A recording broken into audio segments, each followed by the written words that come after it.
नमस्कार, हमारी इस खास पेशकश में स्वागत है आपका। आपके साथ मैं हूं श्वेता एस त्रिपाठी। बॉलीवुड के दबंग खान यानी कि सलमान खान के लिए आज का दिन कानूनी मुश्किलों से भरा रहा। पूरी फिल्म इंडस्ट्री और सलमान के फैंस सांस रोककर फैसले का इंतजार करते रहे और जब फैसला आया तो कईयों के दिल टूट गए। मगर फैसले के चंद घंटों बाद ही कहानी में फिल्मी ट्विस्ट भी आ गया और बॉम्बे हाई कोर्ट ने सलमान खान को 2 दिन की अंतरिम जमानत दे दी। दरअसल हिट एंड रन का पूरा मामला किसी फिल्मी कहानी की तरह उतार चढ़ाव से बढ़ा रहा। इसकी इनसाइड स्टोरी बताएंगे आपको अगले आधे घंटे में। चलिए शुरू करते हैं खास पेशकश दबंग 5।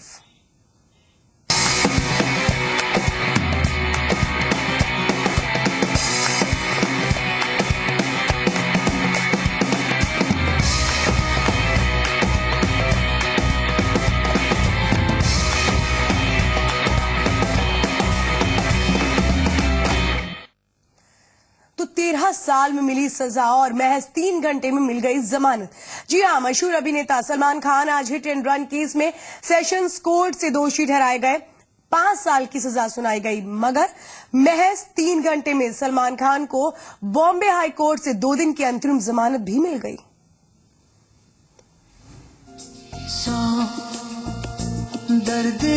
हिट एंड रन केस में हाई कोर्ट ने सलमान को 2 दिन की अंतरिम जमानत दे दी है। इस मामले में सलमान खान की पैरवी मशहूर वकील हरीश साल्वे ने की, जिसके बाद कोर्ट ने 2 दिन की अंतरिम जमानत मंजूर करते हुए शुक्रवार को अगली तारीख दी है। इस दिन सलमान खान की नियमित जमानत पर फैसला होगा। दरअसल सेशन कोर्ट से 5 साल की सजा के ऐलान होने के बाद सलमान खान की ओर से कोर्ट के फैसले की कॉपी मांगी गई और आनन फानन में बॉम्बे हाई कोर्ट में अपील दायर की गई, जिसके बाद हाई कोर्ट ने सुनवाई के लिए शाम 4 बजे का वक्त मुकर्रर किया। इसके बाद हाई कोर्ट ने उन्हें 2 दिन के लिए राहत दी है। अब शुक्रवार को सलमान खान की बेल एप्लीकेशन पर सुनवाई होगी। अगर उस दिन उन्हें जमानत मिल गई तो ठीक, वरना उन्हें जेल जाना पड़ेगा। It is under consideration. The matter will be considered by the High Court probably on 8th Friday. There is no this. It's a personal bond. That's it. Nothing more than that has been asked to be given. High Court is considering his request for bail and admission of appeal. So we are looking into that. यहाँ ये भी जानना जरूरी है कि अगर सलमान खान को शुक्रवार को यानी 8 मई को नियमित जमानत नहीं मिली तो उनके लिए मुश्किलें ज्यादा बढ़ जाएंगी, क्योंकि 10 मई से 7 जून तक कोर्ट में गर्मी की छुट्टी होने वाली है।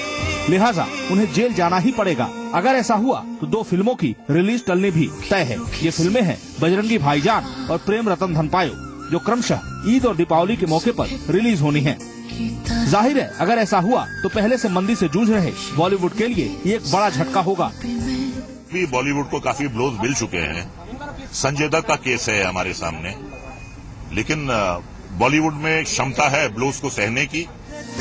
कुल मिलाकर सलमान खान के लिए ये वक्त बेहद मुश्किलों से भरा है। 13 साल पुराने इस मामले में आए फैसले के बाद सलमान खान को 3 घंटे के भीतर अंतरिम जमानत भले ही मिल गई हो, लेकिन अब इंतजार शुक्रवार का रहेगा, जिस दिन आने वाला हाईकोर्ट का फैसला सलमान खान और उनसे जुड़ी फिल्मों का भविष्य तय करेगा। ब्यूरो रिपोर्ट, जी मीडिया। यहाँ भी होगा वहाँ भी होगा, अब तो सारे जहाँ में होगा क्या मेरा ही जलवा।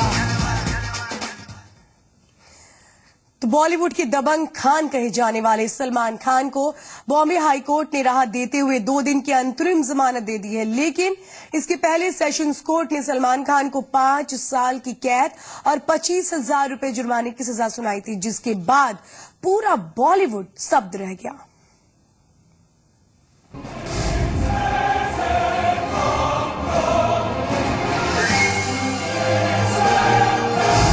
तेरह साल पुराना गुनाह, 13 साल बाद इंसाफ, 5 साल की सजा का ऐलान। एक बार जो मैंने कमिटमेंट कर दी, उसके बाद तो मैं खुद की भी नहीं सुनता। जिसके एक एक डायलॉग पर करोड़ों के बारे न्यारे हो जाते थे, जिसका एक एक स्टाइल फैशन ट्रेंड बन जाता था, सपनों में रोज़ आए, आज जिंदगी में आना, अरे यहाँ भी होगा वहाँ भी होगा, जिसके अलग अलग डांस स्टेप्स ने धमाल मचा दिया था, मेरा ही जलवा, जिसके नाम से किसी भी फिल्म की कामयाबी पक्की मानी जाती थी, जिसकी सिल्वर स्क्रीन पर एंट्री होते ही पूरा थिएटर झूम उठता था, उसकी रियल स्क्रीन फिल्म में आया है बड़ा ट्विस्ट। 13 साल बाद मुंबई की सेशंस कोर्ट ने सलमान खान को हिट एंड रन मामले में दोषी करार देते हुए 5 साल की कैद और 25,000 रुपए जुर्माने की सजा सुनाई है।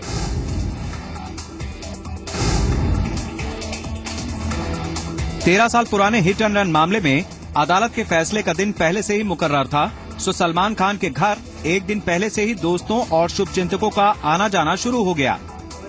सलमान खान तय वक्त पर कोर्ट पहुंचे और फिर इंतजार होने लगा फैसले का। सेशंस कोर्ट के जज ने सलमान खान को दोषी करार देते हुए माना कि उन पर लगे सभी आरोप साबित हो गए हैं। कोर्ट ने माना कि हादसे के वक्त गाड़ी सलमान खान चला रहे थे, साथ ही उन्होंने शराब भी पी हुई थी।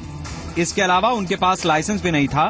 कोर्ट ने सलमान को गैर इरादतन हत्या का दोषी माना और जज ने पूछा कि इस मामले में 10 साल की सजा बनती है, आपको क्या कहना है। कोर्ट की ओर से दोषी करार दिए जाने के बाद बारी थी सजा को लेकर जिरह की, जिसमें सलमान खान के पक्ष से वकील श्रीकांत शिवड़े ने कोर्ट से 3 साल से ज्यादा सजा न देने की अपील की। साथ ही सलमान खान के चैरिटी कार्यों का हवाला देते हुए कहा कि सलमान कई बच्चों की हार्ट सर्जरी करा चुके हैं और करीब 42 करोड़ रुपया चैरिटी में खर्च किया है। वकीलों ने मुआवजे की पेशकश भी की, लेकिन कोर्ट ने इस दलील को खारिज कर दिया। बचाव पक्ष ने मेडिकल रिपोर्ट पेश करते हुए सलमान की तबीयत खराब होने की दलील भी दी। वहीं सरकारी वकील ने 10 साल की सजा की मांग की। सजा पर जिरह पूरी हुई और कोर्ट ने अपना फैसला सुना दिया। सलमान खान को 5 साल की कैद और 25,000 रुपए जुर्माने की सजा सुनाई गई। ब्यूरो रिपोर्ट, जी मीडिया।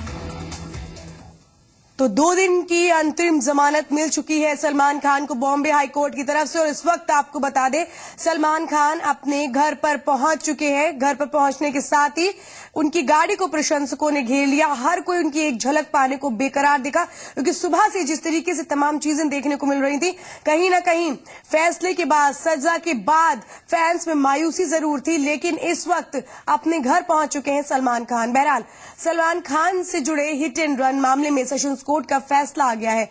आइए देखते हैं कि इस मामले में कब क्या क्या हुआ।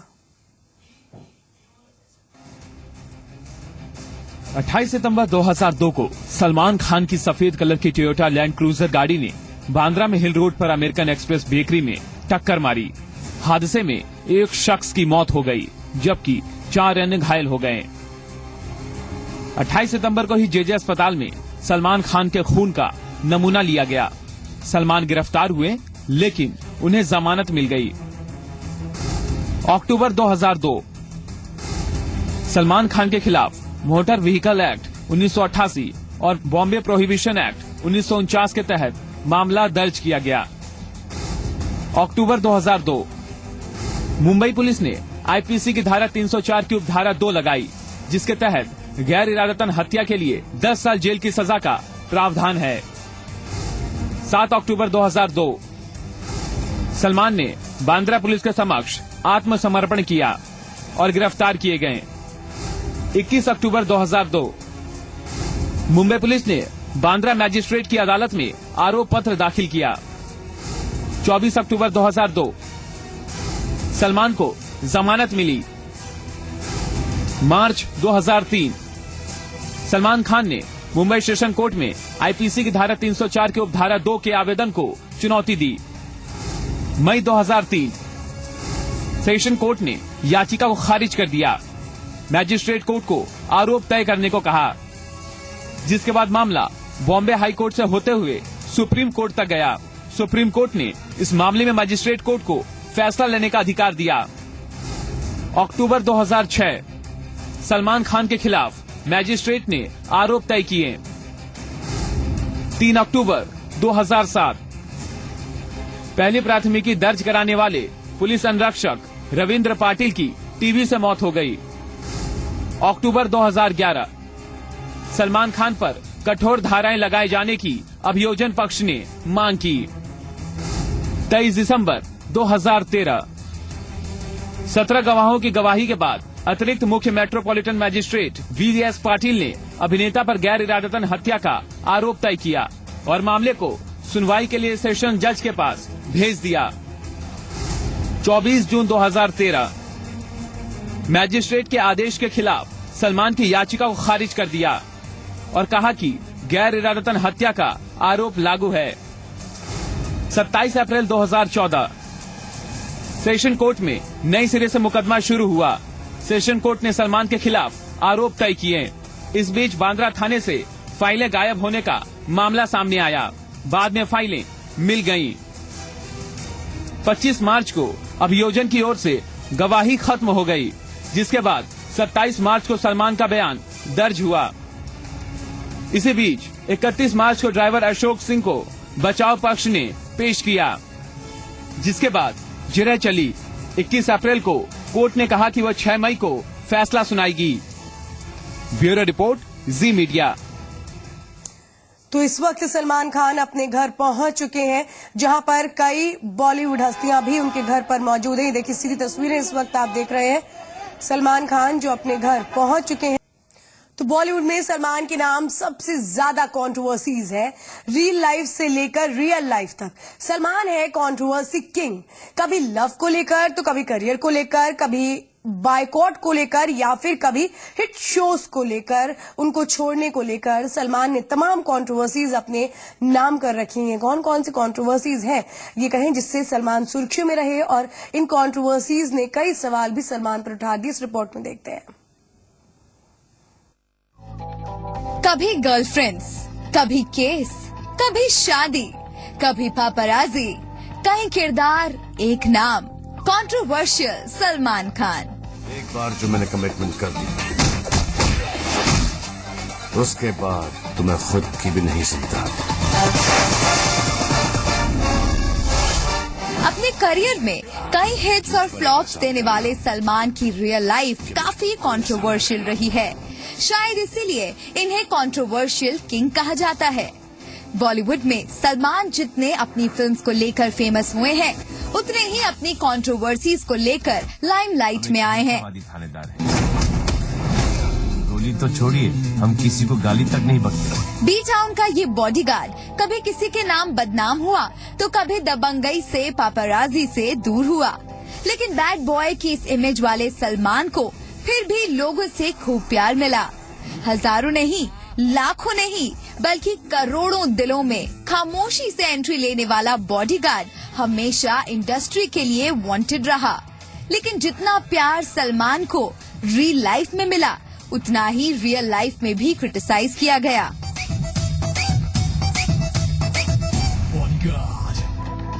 कंट्रोवर्सी नंबर 1, लीगल मैटर्स में फंसे सलमान। सलमान की कंट्रोवर्शियल लाइफ में लीगल मैटर की शुरुआत साल 1999 में हुई। जैसे ही फिल्म हम साथ साथ हैं हिट हुई, सलमान के साथ कई और लीड एक्टर्स और एक्ट्रेसेस पर चिंकारा और ब्लैक बक डियर के शिकार के आरोप लगे। सलमान पर आरोप लगे कि जोधपुर में शूटिंग के दौरान इन एंडेंजर्ड स्पीशीज का शिकार किया गया। सलमान पर अभी पहले केस की तरह भी नहीं थी कि खबर आए कि सलमान की गाड़ी का एक्सीडेंट हो गया है और हादसे में कुछ की मौत हो गई है। दबंग खान की जिंदगी में ये केस ऐसा आया कि फिल्म से सारा ध्यान हटकर सिर्फ उनके इस केस पर चला गया। फिल्म का गुड बॉय सलमान इस केस से बैड बॉय की इमेज कैरी करने लगा। कंट्रोवर्सी नंबर 2, प्यार में लुट गए सलमान। सलमान की जिंदगी में जिस साल काले बादल मंडराने शुरू हुए, उसी साल सलमान की पर्सनल लाइफ में भी खलबली मच गई। अपनी गर्लफ्रेंड को लेकर मशहूर सलमान का उस वक्त की खूबसूरत बाला ऐश से ब्रेकअप हो गया, और ब्रेकअप इतना बड़ा था कि उसके आफ्टर इफेक्ट्स हर किसी ने देखे। सोर्सेज की माने तो टूटे दिल वाले सलमान ने ऐश पर हाथ भी उठाया, जिसके बाद ऐश्वर्या की ओर से हरासमेंट की कंप्लेंट की गई। ऐश के अलावा विवेक ओबेरॉय ने भी सलमान की दबंगई से परेशान होकर कंप्लेंट लॉन्च कराई। बता दें, ऐश से पहले संगीता बिजलानी के साथ भी सलमान का रिलेशन काफी कंट्रोवर्शियल रहा। लेकिन ऐश के बाद तो जैसे सलमान का प्यार के डिपार्टमेंट में कंट्रोवर्सीज का खाता ही खुल गया। कभी कैट गर्लफ्रेंड बनी, कभी यूलिया वंतूर, लेकिन किसी के साथ भी सलमान सेटल नहीं हो पाए।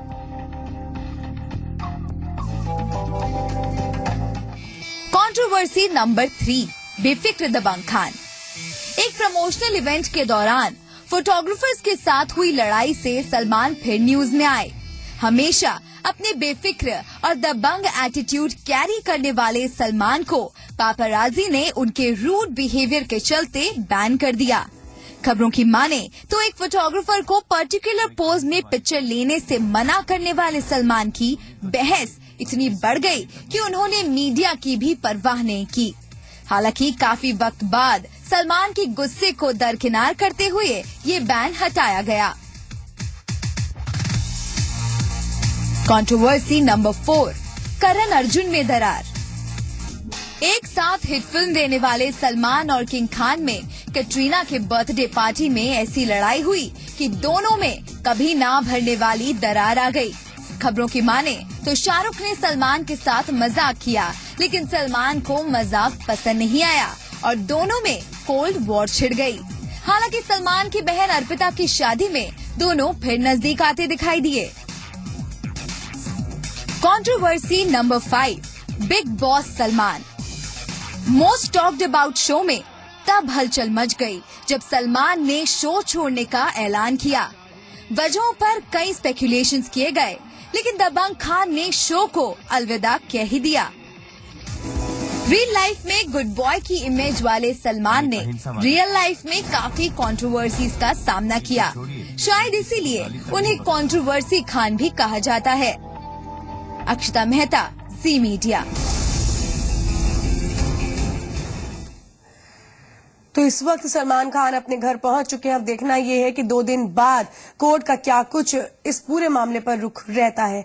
हमारी इस खास पेशकश में बस इतना ही। मुझे दीजिए इजाजत। नमस्कार।